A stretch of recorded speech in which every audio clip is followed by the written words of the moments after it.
भारत नेपाल सीमा पर फैला एक विशाल और घना जंगल था जिसे लोग कालवन कहते थे।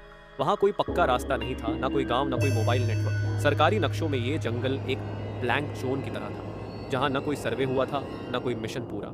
और फिर भी हर साल कुछ adventure tracker, documentary film maker या लोक कथाओं के प्रेमी उस जंगल में दाखिल होते और लापता हो जाते। राजीव, एक एक्स आर्मी सर्वाइवल ट्रेनर, अपने यूट्यूब चैनल के लिए भारत के 5 सबसे खतरनाक जंगल नाम से एक सीरीज बना रहा था। जब उसने कालवन के बारे में सुना तो उसकी जिज्ञासा बेकाबू हो गई।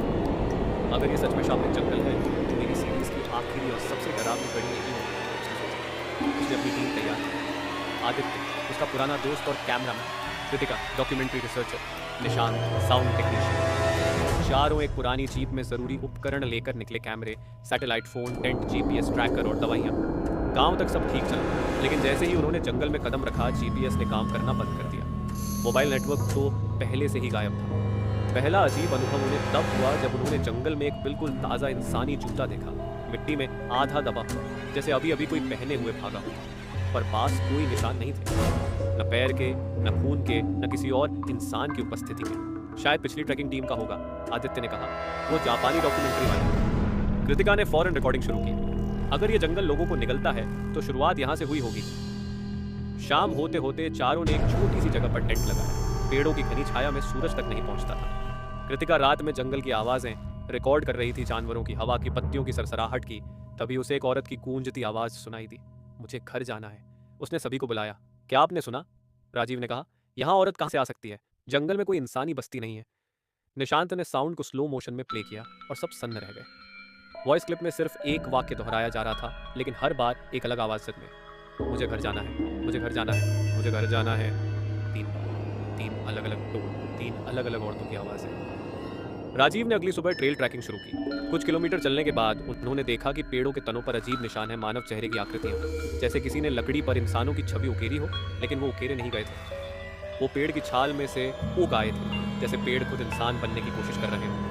कृतिका ने कैमरे से क्लोजअप लिया और कांपते हुए कहा, ये चेहरा, ये हूबहू उस जापानी फिल्म मेकर का है जो पिछले साल लापता हुआ था।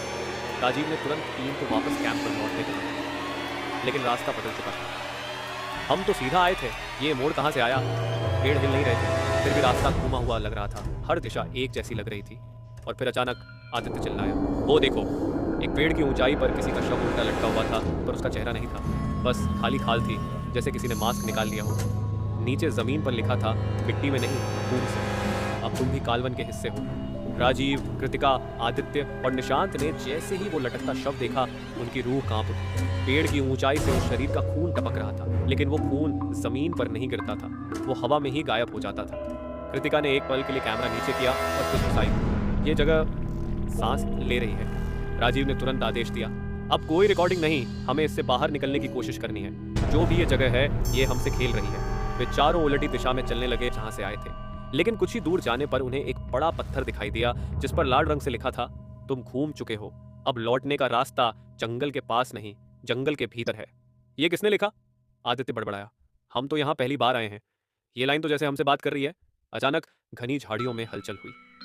राजीव ने तुरंत अपनी छोटी सी टॉर्च और चाकू निकाला। सब रुक गए। झाड़ी से कोई निकला, बहुत धीमी चाल में, अधरंगा, कीचड़ और खून से सना इंसान। उसका चेहरा पहचाना हुआ था। ये तो मोहित है, पिछले साल का फॉरेस्ट वॉलंटियर। निशांत चौंका, पर मोहित की आंखें सफेद थीं। बिना पलक झपकाए, बिना कुछ बोले वो सीधा राजीव की ओर बढ़ा। मोहित? राजीव ने पूछा। मोहित रुका नहीं। कृतिका ने डरते हुए कदम पीछे खींचे। तभी मोहित के मुंह से एक औरत की आवाज निकली, तुमने मुझे ढूंढा, अब तुम मुझसे बच नहीं सकते। राजीव ने मोहित को पीछे धकेला, लेकिन मोहित का शरीर किसी लकड़ी की तरह ठोस था, जैसे हड्डियों के अंदर पेड़ की जड़ें भर चुकी थी। वो चारों जैसे तैसे भागे और जंगल में एक खुली जगह पर आ पहुंचे, जहाँ एक पत्थर की छोटी सी वेदी थी। उस पर एक पुराना सड़ा हुआ कागज रखा था। कृतिका ने उठाया और पढ़ा, कालवन कभी जंगल नहीं था, ये एक आत्मा थी जो सैकड़ों सालों तक एक पेड़ में कैद थी। जब किसी ने उस पेड़ को काटा तो वो आत्मा हर पेड़ में बंट गई और अब हर पेड़ जिंदा है। कागज के नीचे एक पोटली भी थी। उन्होंने खोलकर देखा, उसमें इंसानी उंगलियां थी और एक लकड़ी की बनी आंख। आदित्य की चीख निकल गई। तभी उनके चारों ओर के पेड़ों पर आंखें खुलने लगी। सच में खुलती आंखें, जैसे हर पेड़ उनकी हर हरकत देख रहा हो। निशांत ने कैमरा उठाया और कांपते हुए कहा, ये पेड़ हमें देख रहे हैं। राजीव ने कागज को जलाने की कोशिश की, लेकिन वो कागज आग नहीं पकड़ रहा था। कृतिका ने कहा, इस जंगल से निकलने का सिर्फ एक तरीका है, आत्मा को शांत करना। लेकिन वो कैसे? जवाब खुद जंगल ने दिया। उनके चारों ओर की जमीन कांपने लगी और फिर वही आवाज, वही औरत की गूंजती टूटती हुई आवाज, मुझे मेरा बच्चा वापस दो। क्या? आदित्य बोला, बच्चा? राजीव समझ गया, यह आत्मा कोई माँ है जिसे उसके बच्चे से अलग किया गया था। और तभी जंगल के बीचों बीच एक विशाल पेड़ की तरफ रास्ता बन गया, जैसे खुद जंगल ने उनके लिए रास्ता खोला हो। वहीं हमें जाना होगा, राजीव ने कहा, और वे उस दिशा में चल पड़े। लेकिन उन्हें नहीं पता था कि जिसे वो आत्मा समझ रहे थे वो सिर्फ शरीर थी। असली आत्मा उनके बीच में ही थी। जंगल का वो रास्ता जो अपने आप बना था, सीधा एक प्राचीन और विशाल पेड़ की ओर जाता था। वो पेड़ बाकियों से अलग था। उसके तने पर उभरी हुई आकृतियां थीं, जैसे किसी माँ ने बच्चे को गोद में लिया हो। हवा नहीं चल रही थी, लेकिन उसके पत्ते खुद ब खुद कांप रहे थे, जैसे डर में हो। टीम के चारों सदस्य राजीव, कृतिका, आदित्य और निशांत धीरे धीरे आगे बढ़ते गए। जैसे ही वे उस पेड़ के पास पहुंचे, एक तेज हवा चली और सबके चारों ओर खून छा गया। पेड़ के तने से फंसने की आवाज आई, वही आवाज जो पहले भी जंगल में गूंजती थी। मुझे मेरा बच्चा वापस चाहिए, मेरा मासूम जिसने कभी किसी को कुछ नहीं किया। कृतिका ने पेड़ के नीचे एक गड्ढा देखा जो इंसानी आकृति जितना बड़ा था। उसके अंदर आधा दफनाया हुआ एक कंकाल पड़ा था, छोटा, शायद किसी 6-7 साल के बच्चे का। आदित्य कांपते हुए बोल पड़ा, क्या यही वही बच्चा है जिसकी बात आत्मा कर रही है? राजीव ने खुदाई शुरू की और बच्चा धीरे धीरे साफ दिखने लगा। उसकी हड्डियों के पास एक छोटी लकड़ी की गुड़िया भी थी, हाथ में सुई लगी थी। तभी कृतिका ने पीछे मुड़कर देखा और अचानक उसकी चीख निकल गई। निशांत की आंखें काली हो चुकी थी और उसके चेहरे पर वही मासूमियत थी जो उस गुड़िया जैसी लगती। तू ही है, कृतिका चिल्लाई, तेरे अंदर वो आत्मा का बच्चा है। राजीव और आदित्य एक सेकंड के लिए स्तब्ध रह गए। निशांत ने अजीब हंसी हंसी और बोला, मैं कभी मरा नहीं था, उन्होंने मुझे जिंदा दफना दिया था। मेरी माँ की चीखें किसी ने नहीं सुनी, पर अब मैं पूरी तरह लौट आया हूँ। जंगल की जमीन हिलने लगी, पेड़ों ने जैसे सिर हिलाए, पत्ते एक साथ झड़ने लगे और आसमान काला पड़ गया। राजीव ने गुड़िया उठाई और निशांत की ओर बढ़ाई। अगर तू वही है तो अपनी माँ को याद कर, उसे शांति दे। लेकिन बच्चा आत्मा अब शांत नहीं था। निशांत की आंखों से खून बहने लगा, उसके शरीर से भाप निकलने लगी और उसने जोर से चिल्लाया, वो मुझे भूल चुकी है, उसने मुझे मरने दिया। फिर पेड़ के तने से निकलती आकृति एक औरत की, लंबा घूंघट डाले सामने आई। उसकी आंखों से आंसू गिर रहे थे, पर वे आंसू नहीं, आग के कतरे थे। वो निशांत के सामने आई और बोली, बेटा, तू मरा नहीं था। मैं हर रात तुझसे बात करती थी उस पेड़ की जड़ों में, लेकिन तू अब वो मासूम नहीं रहा, तू जंगल बन चुका है। जंगल की जड़ें जमीन से ऊपर उठने लगी और निशांत को जकड़ लिया। उसके चिल्लाने की आवाजें जंगल में गूंजती थीं, फिर धीरे धीरे मिटने लगी। कुछ ही पलों में निशांत गायब हो गया। उसकी जगह अब एक नया पेड़ उग आया था, उसके तने पर उसकी चेहरे की आकृति थी। राजीव, आदित्य और कृतिका स्तब्ध थे। कृतिका फूट फूट कर रोने लगी। पेड़ की आत्मा उस औरत ने धीरे धीरे एक और इशारा किया। वहां से एक नया रास्ता निकला, सीधा जंगल के बाहर की ओर। वो बोली, अब तुम जा सकते हो, लेकिन याद रखो, कालवन अब जाग गया है और जो जागता है वो भूखा रहता है। तीनों ने पीछे मुड़कर देखा, पेड़ की आंखें फिर बंद हो गई थी। जंगल शांत था और उस शांति में भी एक आहट थी, जैसे कोई फिर से सांस लेने लगा। राजीव, कृतिका और आदित्य अब उस रास्ते पर थे जो आत्मा ने उन्हें दिखाया था। हर कदम के साथ जंगल और भी रहस्यमय होता जा रहा था। पेड़ों से कोई आवाज नहीं आ रही थी, लेकिन ऐसा लग रहा था जैसे हर शाख, हर पत्ता, उनकी हर सांस हिल रहा। करीब आधा किलोमीटर चलने के बाद रास्ता खत्म हो गया। सामने एक गुफा थी, काली, ठंडी और मृत सन्नाटे से भरी। कृतिका बोली, ये तो बाहर जाने का रास्ता नहीं लग रहा, ये तो और अंदर ले जा रहा है। राजीव ने गंभीर होकर कहा, पर आत्मा ने यही दिखाया था, शायद यही एकमात्र रास्ता है। वे तीनों अंदर दाखिल हुए। टॉर्च की रोशनी में गुफा की दीवारों पर पुरानी चित्रकला दिखाई दी, जैसे किसी प्राचीन सभ्यता ने इन दीवारों पर कोई कहानी उकेरी हो। और वही कहानी थी कालवन की असली शुरुआत।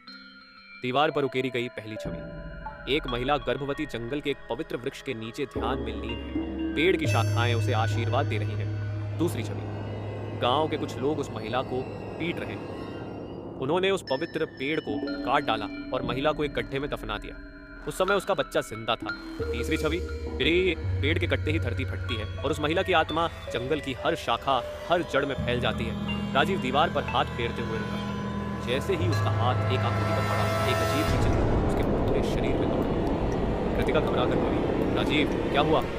राजीव एकदम सुन रहा, उसकी आंखें गहरी हो गई और तभी उसे दिखा कुत्ता, पूर्वज, एक सिपाही जो गांव के लोगों के साथ मिलकर उसी औरत को मारने वालों के साथ। मैं इस कहानी से जुड़ा हूं, राजीव कांपते हुए बोला। मेरे पुरखे वही लोग थे जिन्होंने उस पवित्र पेड़ को काटा और उस औरत को मार डाला।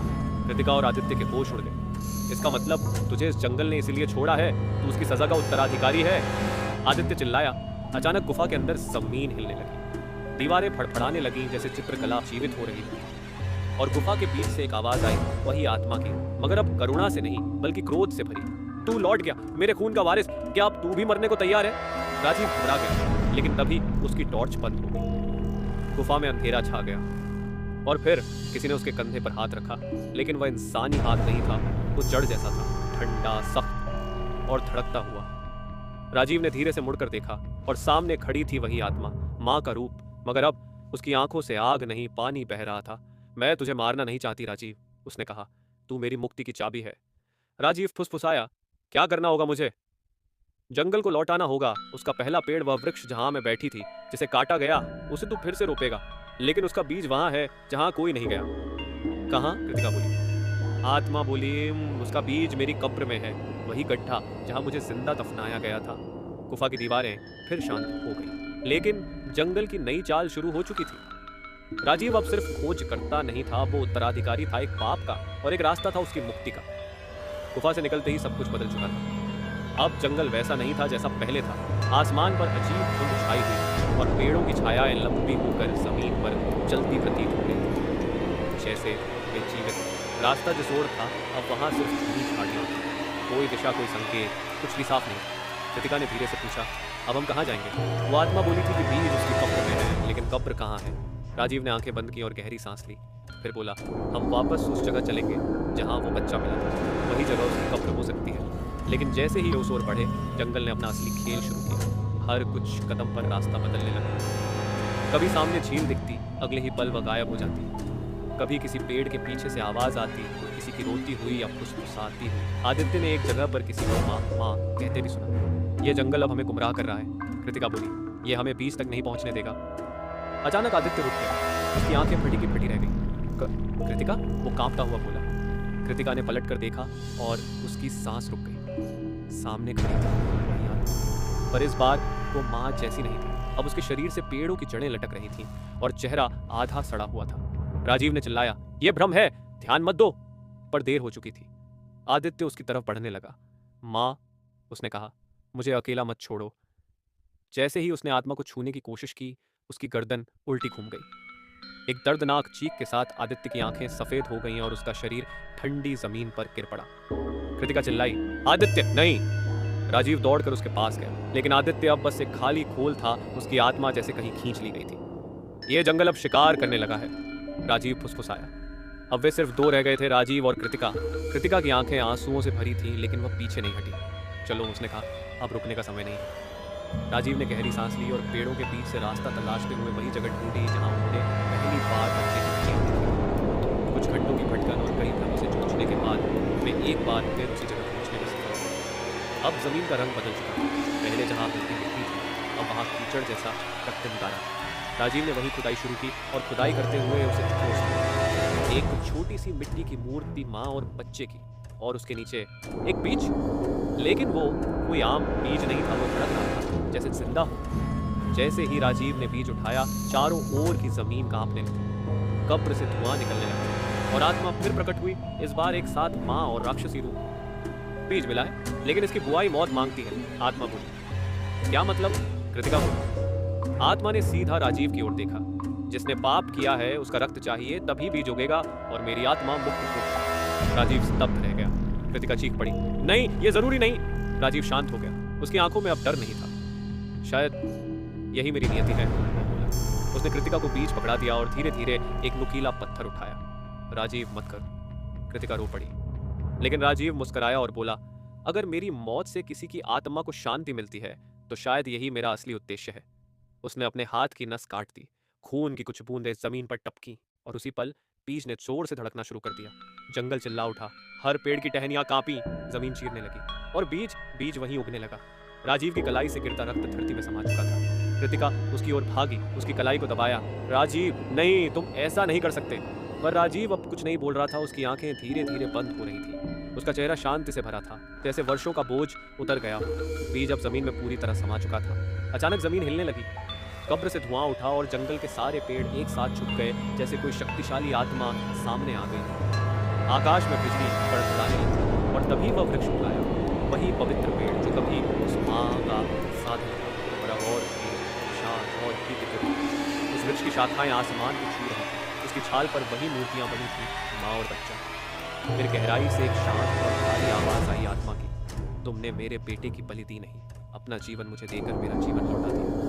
यह जंगल अब फिर कभी नहीं भागे। जंगल में फैल चुकी आत्मा उस वृक्ष की ओर समा गई। हवा थम गई, धुंध हट गई, पेड़ की शाखाओं से अब हरे पत्ते गिरने लगे जैसे कोई आशीर्वाद हो। कृतिका ने राजीव की नब्ज देखी, धीमी थी मगर थी।